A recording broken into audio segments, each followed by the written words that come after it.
যোৱাকালি যিটো ঘটনা হ'ল সেই আমাৰ লগত গৈছিল 20-30 জন মান আমাৰ ছাত্ৰ ছাত্ৰী গৈছিল, কাৰণ সকলোৰে অসুবিধা আছে, সকলোৰে সুবিধাটো লৈ গৈছে আৰু সেই অসুবিধাৰ পিছত ষ্টুডেণ্ট বুলি কি হৈছে মনোবলটো ভাঙি গৈছিল। অধ্যক্ষ মহোদয় সেই ষ্টুডেণ্টখিনিক মনোবলটো ভাঙি দিছে। তেওঁতো অধ্যক্ষ মহোদয় হয়, ৰঙিয়া মহোদয়ে অন্যতম মহাবিদ্যালয় এই মহাবিদ্যালয় ষ্টুডেণ্টৰ যেতিয়া মনটো ভাঙি যাব, ৰঙিয়া কেনেকে উন্নতি হ'ব তেওঁ এইটো কথা নাজানে নেকি অধ্যক্ষ হৈ কেনে?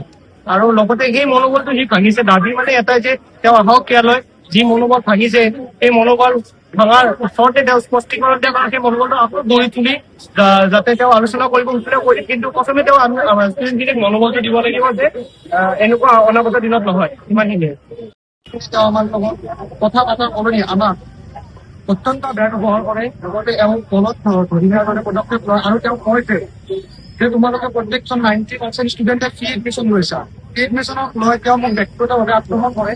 ব্যক্তিগতভাৱে আক্ৰমণ কৰি এই কথাতে তোমাৰ দেউতাই কি কৰে, মই কোনোবা কিয় কৰে সন্তান হওক বা কোনোবা উদ্যোগপতিৰে সন্তান হওক, তেনেকুৱা ইয়াক নিজৰ পৰা একো অধিকাৰ নাই। গতিকে তেওঁ এজন, আমি ইমান দিনা শুনি আহিছো যে তেখেত এই চকীখনৰ বাবে মৰ্যাদা পূৰ্ণ নহয়। আজি আমি যোৱাকালি আমি নিজ চকুৰে দেখিলো যে তেখেতে কেনেকুৱা ব্যৱহাৰ কৰিছে। তলত ধৰি এনেকে দিয়া ব্যৱহাৰ এজন অধ্যক্ষ কেতিয়াও নহয়। আমি নিবিচাৰো তেওঁ তেখেতৰ পৰা কৰিছে। যোৱাকালি যিটো ঘটনা হ'ল সেই আমাৰ লগত গৈছিল 20-30 জন মান আমাৰ ছাত্ৰ ছাত্ৰী গৈছিল, কাৰণ সকলোৰে অসুবিধা আছে, সকলোৰে সুবিধাটো লৈ গৈছে আৰু সেই অসুবিধাৰ পিছত ষ্টুডেণ্ট বুলি কি হৈছে মনোবলটো ভাঙি গৈছিল। অধ্যক্ষ মহোদয়ে সেই ষ্টুডেণ্টখিনিক মনোবলটো ভাঙি দিছে। তেওঁতো অধ্যক্ষ মহোদয় হয়, ৰঙিয়া মহোদয়ে অন্যতম মহাবিদ্যালয় এই মহাবিদ্যালয় ষ্টুডেণ্টৰ যেতিয়া মনটো ভাঙি যাব, ৰঙিয়া কেনেকে উন্নতি হ'ব তেওঁ এইটো কথা নাজানে নেকি অধ্যক্ষ হৈ কেনে?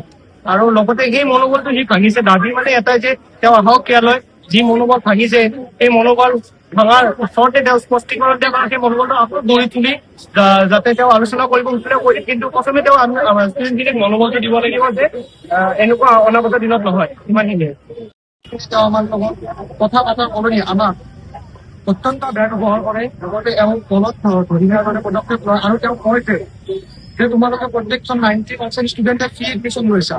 ফ্ৰী এডমিশ্যনক লৈ তেওঁ মোক ব্যক্তিগতভাৱে আক্ৰমণ কৰে। ব্যক্তিগতভাৱে আক্ৰমণ কৰি এই কথাতে তোমাৰ দেউতাই কি কৰে, মই কোনোবা কিয় কৰে সন্তান হওক বা কোনোবা উদ্যোগপতিৰে সন্তান হওক, তেনেকুৱা ইয়াক নিজৰ পৰা একো অধিকাৰ নাই। গতিকে তেওঁ এজন, আমি ইমান দিনা শুনি আহিছো যে তেখেত এই চকীখনৰ বাবে মৰ্যাদা পূৰ্ণ নহয়। আজি আমি যোৱাকালি আমি নিজ চকুৰে দেখিলো যে তেখেতে কেনেকুৱা ব্যৱহাৰ কৰিছে। তলত ধৰি এনেকে দিয়া ব্যৱহাৰ এজন অধ্যক্ষ কেতিয়াও নহয়। আমি নিবিচাৰো তেখেতৰ পৰা কৰিছে।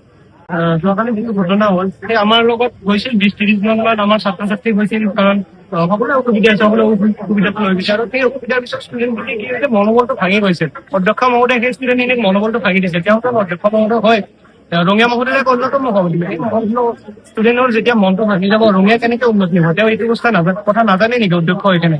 আৰু লগতে সেই মনোবলটো যি ভাঙিছে, দাবী মানে এটাই যে তেওঁ আহক ইয়ালৈ, যি মনোবল ভাঙিছে সেই মনোবল ভাঙাৰ ওচৰতে তেওঁ স্পষ্টীকৰণ দিয়া কাৰণ সেই মনোবলটো আকৌ গঢ়ি তুলি যাতে তেওঁ আলোচনা কৰিব কৰি, কিন্তু প্ৰথমে তেওঁ ষ্টুডেণ্টখিনিক মনোবলটো দিব লাগিব যে এনেকুৱা অনাগত দিনত নহয়। ইমানখিনিয়ে